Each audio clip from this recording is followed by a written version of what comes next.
Maybach music. Can anybody out there hear me? Hear me?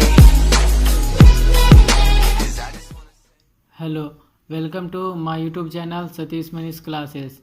आज की इस class में हिस्ट्री का चैप्टर 1 जो है भारत में राष्ट्रवाद, उसका हम क्वेश्चन आंसर देखेंगे। ये जो आपके क्वेश्चन आंसर है आपके बोर्ड की परीक्षा में यहीं से आएंगे और डायरेक्ट यहीं से पूछे जाएंगे। ये रहा आपका पहला अति लघु उत्तरीय प्रश्न, फिर लघु उत्तरीय प्रश्न होगा और फिर दीर्घ उत्तरीय प्रश्न होगा। तो आइए स्टार्ट करते हैं। पहला है राष्ट्रवाद क्या है। ये देखिए आपका बोर्ड की परीक्षा में क्वेश्चन ऑलरेडी पूछा हुआ है।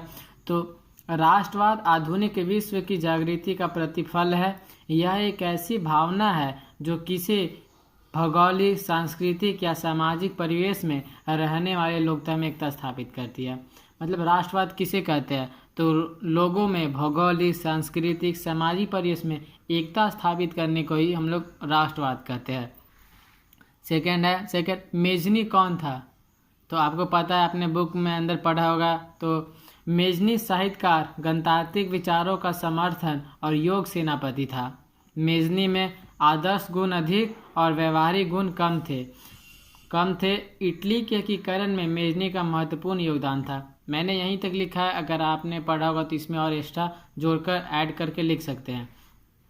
अगला क्वेश्चन है जर्मनी के एकीकरण की बाधाएं क्या थी। जो आपको पता होगा, आपने जब बुक में पढ़ा होगा कि जर्मनी के एकीकरण में क्या बाधाएं थी। तो जर्मनी पूरी तरह से विखंडित राज्य था। इसमें 300 छोटे बड़े राज्य थे। उनमें धार्मिक, राजनीतिक तथा सामाजिक विषमताएं मौजूद थी। प्रसा वहाँ का शक्तिशाली राजा था जो अपना प्रभाव बनाए हुए था। उनमें जर्मन राष्ट्रवाद की भावना का अभाव था, जिसे जर्मनी के एकीकरण के मार्ग में बाधाएं थी। आपसे पूछा है कि जर्मनी के एकीकरण में क्या बाधाएं थी। तो जर्मनी विखंडित राज्य था, छोटे मोटे विखंडित राज्य था। इनमें ये राजनीतिक, सामाजिक विषमताएं मौजूद थी। प्रसा वहाँ का शक्तिशाली राज्य था जो अपना प्रभाव बनाए हुआ था। और आपको पता है कि राष्ट्रवाद, एकता होना बहुत ज़रूरी है। तो उनमें एकता की कमी थी, भावना का अभाव था, जिसके कारण जर्मनी के एकीकरण की मार्ग में बाधाएं थी। अगला क्वेश्चन आपको ये भी पूछ सकता है ऑब्जेक्टिव में कि मेटरनिक युग क्या है। मेटरनिक युग कब से कब तक चला, कब से कब तक है। तो ऑब्जेक्टिव में ऐसे ही पूछ सकता है। तो नेपोलियन के पतन के बाद यूरोप की विजय शक्ति ऑस्ट्रिया की राजधानी वियना में 1815 में एकत्रित हुई। इनका उद्देश्य यूरोप में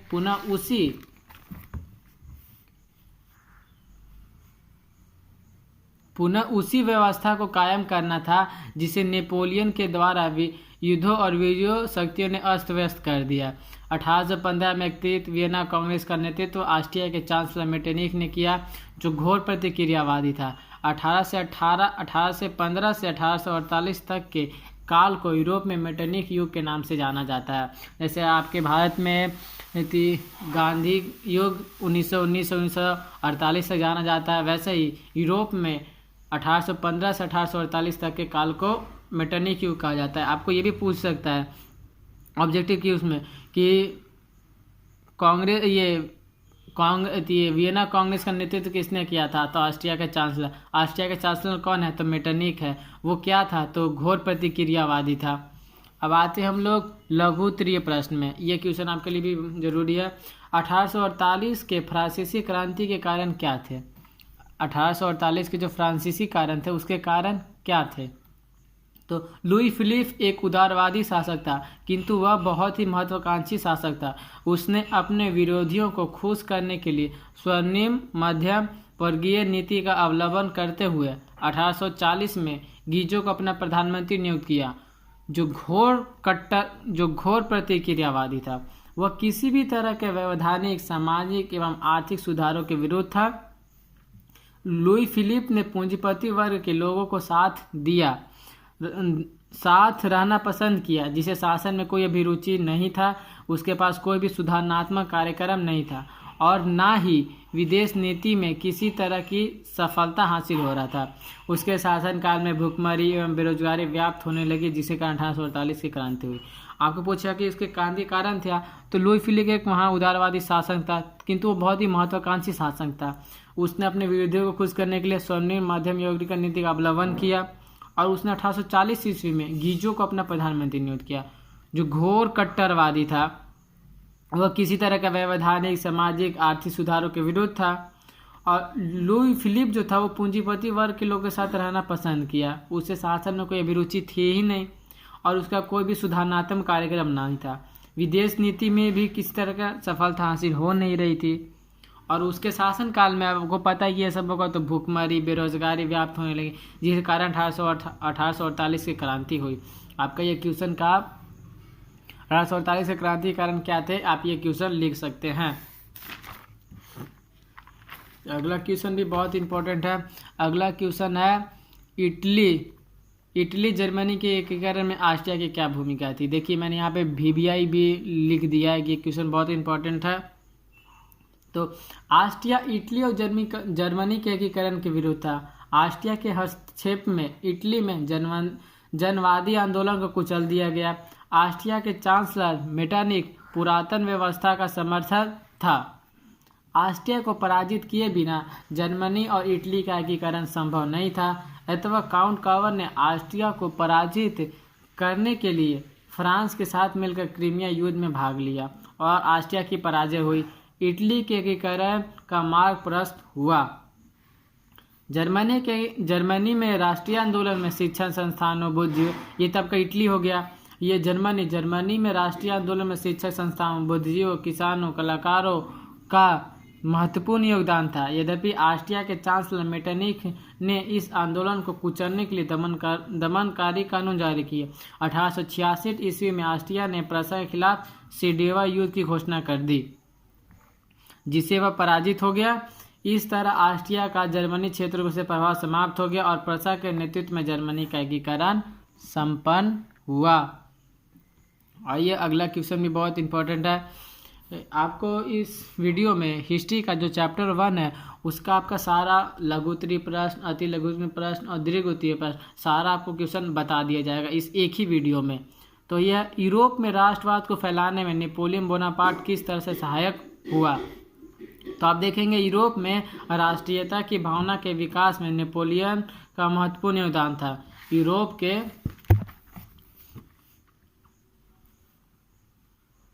यूरोप के कई राज्यों में नेपोलियन के अभियानों द्वारा नए युग का संदेश पहुंचा। नेपोलियन ने जर्मनी और इटली के राज को भौगोलिक नाम की परिधि से बाहर कर उसे राजनीतिक वास्तविक रूपरेखा तैयार की, जिससे इटली और जर्मनी के एकीकरण का मार्ग प्रशस्त हुआ। दूसरी तरफ नेपोलियन की नीतियों के कारण फ्रांसीसी प्रभुत्व और आधिपत्य के विरोध यूरोप में देशभक्ति का विक्षोभ भी जगा। इस प्रकार यूरोप में राष्ट्रवाद को फैलाने में नेपोलियन बोनापार्ट की भूमिका अहम थी। ये बहुत इंपॉर्टेंट था। और ये जो अगला क्वेश्चन है ये भी बहुत इंपॉर्टेंट है। गैरीबाल्डी के कार्यों को लिखे या उनके बारे में चर्चा करें। तो देखते हैं, आइए देखते हैं। मैंने आपको बता ही दिया था, मैंने इसके ऊपर भी लिख दिया कि VBI प्रश्न है। तो गैरीबाल्डी ने अपने कर्मचारियों तथा स्वयं सेवकों की सशक्त सेना बनाई। उसने अपने सैनिकों को लेकर इटली के प्रांत सिसिली तथा नेपल्स पर आक्रमण किए।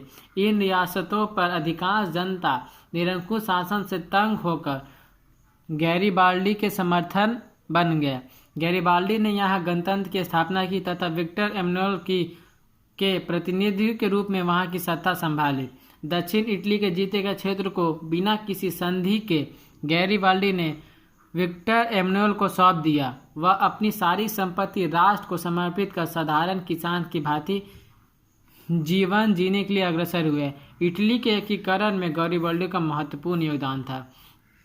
ये बहुत गैरीबाल्डी ने इटली के एकीकरण में बहुत महत्वपूर्ण इसकी भूमिका थी, बहुत ज़्यादा। अगला क्वेश्चन है, विलियम प्रथम के बगैर जर्मनी का एकीकरण करना बिस्मार्क के लिए असंभव था, कैसे? तो इसका आंसर देखते हैं। तो विलियम प्रथम राष्ट्रवाद का पोषक था। उसके सुधारों के फलस्वरूप औद्योगिक क्रांति की हवा तेज हो गई थी। साथ ही आधारभूत रचनाओं में सुधार हुआ, जिससे जर्मनी एकता के सूत्र में बनने का प्रयास तेजी से हुआ। विलियम ने एकीकरण को ध्यान में रखकर महान कूटनीतिज्ञ बिस्मार्क को अपना चांसलर नियुक्त किया। बिस्मार्क का मानना था कि सैन्य उपायों से ही जर्मनी का एकीकरण संभव है, अतः उसने रक्त और लौ की नीति का अवलंबन किया। आपको पूछ सकते हैं कि रक्त और लौ की नीति का अवलंबन किसने किया, तो बिस्मार्क ने किया था। तो अतः प्रुसिया के नेतृत्व में जर्मनी का एकीकरण संपन्न हुआ, जिसे विलियम प्रथम का महत्वपूर्ण योगदान था। अगर बिस्मार्क को विलियम प्रथम का समर्थन नहीं मिलता तो जर्मनी का एकीकरण संभव नहीं था। मैं आपको जैसे जैसे बता रहा हूँ वैसे वैसे आप नोट्स में लिखते जाएं और वैसे वैसे याद करते जाएं। आपको ये क्वेश्चन बोर्ड में डायरेक्ट यहीं से पूछे जाएंगे, आप आंसर 1 बार 2 बार 3 बार आप लिख के एक बार प्रैक्टिस ज़रूर करें, और तो आप लिखते रहेंगे तो बहुत अच्छा रहेगा। तो आप देखते हैं हम लोग दीर्घ उत्तरीय प्रश्न। दीर्घ उत्तरीय प्रश्न ये है जो आपके बोर्ड के परीक्षा में डायरेक्ट पूछे जाएंगे 5 नंबर में, और पहला चैप्टर से एक क्वेश्चन आ ही जाता है। और इसमें मैंने लिखा है, तो आइए स्टार्ट करते हैं। क्या है, इटली के एकीकरण में जर्मनी, काउंट कावर तथा गैरिबाल्डी के योगदानों का वर्णन करें। देखिए आपको यहाँ पे आ गया ना, तो स्टार्ट करते हैं। इटली के एकीकरण में मेजनी, काउंट कावर और गैरिबाल्डी के निम्नलिखित योगदान थे। देखिए मेजनी, तो मैंने वहाँ पे लिखा था कि मेजनी कौन था। मैंने पिछले वाले वीडियो में बताया था कि मेजनी कौन था, और तो मैंने और भी बोला था कि इसमें आप और ऐड कर सकते हैं, तो मैंने यहाँ पे और ऐड किया है। तो मेजनी साहित्यकार, गणतांत्रिक विचारों का समर्थन और योग सेनापति था। मेजनी संपूर्ण इटली का एकीकरण कर उसे गणराज्य बनाना चाहता था, जबकि सार्डिनिया पिरामोड के शासक चार्ल्स एल्बर्ट अपने नेतृत्व में सभी प्रांतों का विलय चाहता था। ठीक है, उधर पोप भी इटली को धर्मराज बनाने के पक्षधर था। इस तरह विचारों के टकराव के कारण इटली का एकीकरण का मार्ग अवरुद्ध हो गया। ऑस्ट्रिया द्वारा इटली के कुछ भागों पर आक्रमण किए जाने लगे, जिसे सार्डिनिया के शासक चार्ल्स एल्बर्ट की पराजय हुई। ऑस्ट्रिया के हस्तक्षेप से इटली की जनवादी आंदोलन को कुचल दिया गया। इस प्रकार मेजी की पुनः हार हुई और फिर पलायन हो गया। ठीक है, और अगला है काउंट कावर, ये भी बहुत जरूरी है। तो यह एक सफल कूटनीतिज्ञ एवं राष्ट्रवादी था। वह इटली के एकीकरण से सबसे बड़ी बाधा ऑस्ट्रिया को मानता था, अतः उसने ऑस्ट्रिया को पराजित करने के लिए फ्रांस के साथ दोस्ती का हाथ बढ़ाया। काउंट कावर ने नेपोलियन से भी संधि की, जिसके तहत फ्रांस ऑस्ट्रिया के खिलाफ पिडमाउंट को समर्थन देने का वादा किया। बदले में नीस और सेवाय नामक 2 रियासतें कावर ने फ्रांस को देने का स्वीकार किया। और यहाँ पे मैंने गैरिबाल्डी के बारे में नहीं बताया है, क्योंकि मैंने इससे पहले ही गैरिबाल्डी के बारे में बता दिया है। तो आप गैरिबाल्डी के बारे में वहाँ पे लिख सकते हैं। जैसे आपका एक क्वेश्चन था ना, काउंट कावर, गैरिबाल्डी को भी लिख दिया, तो मैंने मेजनी और काउंट कावर के बारे में लिख दिया, पर गैरिबाल्डी के बारे में नहीं बताया। गैरिबाल्डी के आप पीछे से भी लिख सकते हैं, वही है होगा। और अगला है जर्मनी के एकीकरण में बिस्मार्क की क्या भूमिका थी। वहाँ तो हमने देखा कि इटली के एकीकरण में गैरिबाल्डी, मेजनी, काउंट कावर की भूमिका। अब यहाँ पे बिस्मार्क, तो बिस्मार्क जर्मनी का रहने वाला था। वह प्रुसिया का प्रतिनिधित्व करता था। वह एक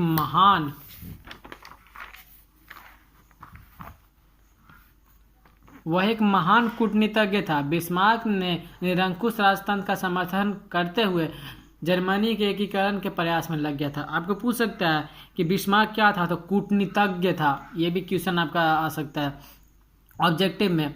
तो बिस्मार्क जर्मनी एकीकरण के लिए सैन्य शक्तियों को महत्व को समझता था, अतः उसने रक्त और लौ की नीति का अवलंबन किया। बोला था ना, रक्त और लौ की नीति का अवलंबन किसने किया था, तो बिस्मार्क ने किया था, अवलंबन किया। इसका तात्पर्य था कि सैन्य उपायों से जर्मनी का एकीकरण संभव था। 1830 में ऑस्ट्रिया प्रुसिया के संधि के विरोध करने लगा। बिस्मार्क ने ऑस्ट्रिया के साथ मिलकर 1864 में सेल्विक और होल्स्टीन राज के मुद्दे को लेकर डेनमार्क पर आक्रमण कर दिया। जीत के बाद सेल्विक तथा प्रुसिया के अधीन होल्स्टीन ऑस्ट्रिया को प्राप्त हुआ। बिस्मार्क बहुत कूटनीतिज्ञ था। उसने किसी और देश के साथ युद्ध करके अपना फायदा कर लिया। तो फिर अगले देखिए, बिस्मार्क ने इटली के शासक विक्टर एमेनुएल से भी संधि किया। इसके तहत ऑस्ट्रिया प्रुसिया के युद्ध में इटली को ऑस्ट्रियाई क्षेत्रों पर गमन करना था। अपने अपमान से क्षुब्ध होकर ऑस्ट्रिया 1866 ईस्वी में प्रसा के खिलाफ सेडेवा युद्ध की घोषणा कर दी। आपसे पूछ सकता है कि ऑस्ट्रिया प्रसा की युद्ध कब हुआ, तो 1866 में होता। कहाँ पे हुआ था, तो सेडेवा युद्ध की घोषणा की होती। और ऑस्ट्रिया युद्ध में दोनों तरफ फंसकर पराजित हो गया। ऑस्ट्रिया के जर्मनी क्षेत्रों से प्रभाव समाप्त हो गया और जर्मनी का एकीकरण हो गया। अगला क्वेश्चन है, ये सब आपके क्वेश्चन दीर्घ उत्तरीय प्रश्न है, और दीर्घ उत्तरीय जो प्रश्न है वो आपके बोर्ड की परीक्षा में डायरेक्ट पूछे जाएंगे और कहीं से कुछ नहीं आएगा। इसमें मैंने ऊपर लिख भी दिया। दीर्घ उत्तरीय प्रश्न है ना, वो मैंने जो लिखा है यही दीर्घ उत्तरीय में ही आएगा और अलग कहीं से नहीं आएगा। आपको टोटल 8 चैप्टर है, 8 चैप्टर में लगभग 20 या 25 क्वेश्चन होंगे दीर्घ उत्तरीय प्रश्न में। आप उसको याद कर लेंगे तो आपका कंप्लीट हो जाएगा। और दीर्घ उत्तरीय प्रश्न याद करने से ये हो जाएगा कि आपका जो ऑब्जेक्टिव का प्रॉब्लम है वो भी सॉल्व हो जाएगा, लघु उत्तरीय प्रश्न का भी प्रॉब्लम सॉल्व हो जाएगा, तो बहुत इंपॉर्टेंट है। तो अगला क्वेश्चन है, 1830 की क्रांति का विवरण दे। चार्ल्स दशम एक निरंकुश एवं प्रतिक्रियावादी शासक था जिसने फ्रांस में उभर रही राष्ट्रीयता तथा जनवादी भावनाओं को दबाने का कार्य किया। उसने अपने शासनकाल में संवैधानिक लोकतंत्र की राह में कई गतिरोध उत्पन्न हुए, जिसके परिणाम स्वरूप पोलविंग को अपना प्रधानमंत्री बनाया। पोलनेक ने लुई 18 द्वारा स्थापित सामान्य नागरिक संहिता के स्थान पर शक्तिशाली अभिजात वर्ग की स्थापना की। प्रतिनिधि सदन में एवं दूसरे उत्तरवादियों को पोलनिंग के विरुद्ध गहरा विरोध किया। चार्ल्स दशम ने इस विरोध की प्रतिक्रिया के स्वरूप 25 जुलाई 1830 में 4 अध्यादेशों द्वारा उदारवादी तत्वों का गला घोटने का प्रयास किया।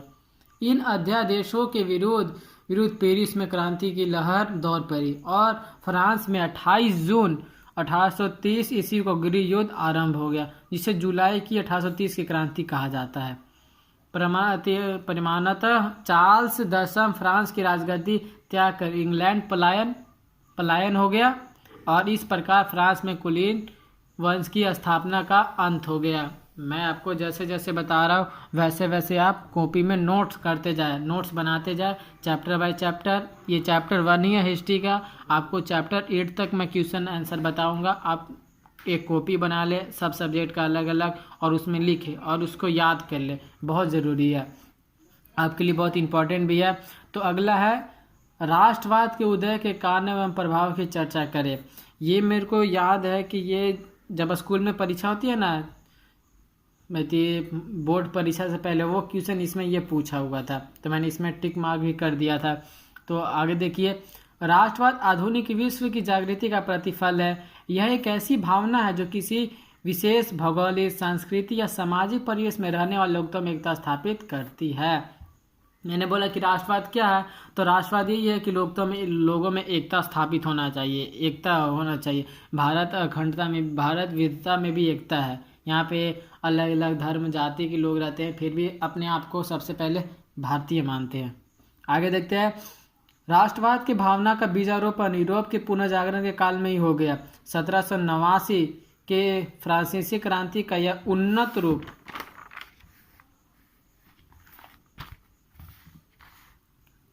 रूप से प्रकट हुआ।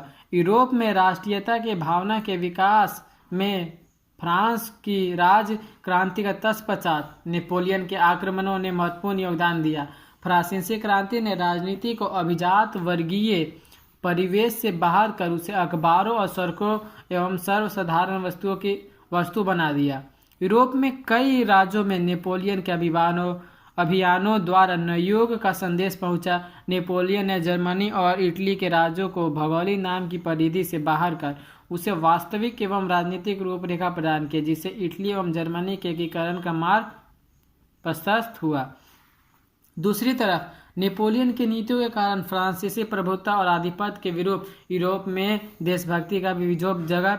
इस प्रकार यूरोप में जन्मी राष्ट्रीयता की भावना प्रथम यूरोप अथवा पूरे विश्व को प्रभावित किया, जिसके फलस्वरूप इसी प्रकार यूरोप में जन्मी राष्ट्रीयता की भावना प्रथमतः यूरोप ने अंततः पूरे विश्व को प्रभावित किया, जिसके फलस्वरूप यूरोप में राजनीतिक मानचित्र में बदलाव तो आया ही, साथ ही साथ कई उपनिवेश स्वतंत्र हो गए। और अगला लास्ट लास्ट क्वेश्चन है, तो लास्ट क्वेश्चन है यूनानी स्वतंत्रता आंदोलन का संक्षिप्त विवरण दे। यूनानी स्वतंत्रता का उसका संक्षिप्त विवरण दे। तो आइए स्टार्ट करते हैं इसका भी। मैंने बोला था कि इस वीडियो में आपको चैप्टर 1 का लघु, अति लघु और दीर्घ सब क्वेश्चन मैं करवा दूंगा। तो वीडियो थोड़ा बड़ा हो ही जाए पर आप देखें जरूर। यूनानी सभ्यता का साहित्य, प्रगति, विचार, दर्शन, कला, विज्ञान आदि के क्षेत्र में यूनानियों की प्रेरणा थी। इसके बावजूद भी यूनानी तुर्की साम्राज्य के विरोध था। क्यों विरोध था ये देखते हैं। तो फ्रांसीसी क्रांति ने यूनानियों में राष्ट्रीय की भावना जगी, क्योंकि धर्म, जाति और संस्कृति के आधार पर इनकी पहचान एक ही थी। फलतः तुर्कों को शासन से स्वयं को अलग करने के लिए आंदोलन चलाया जा सके।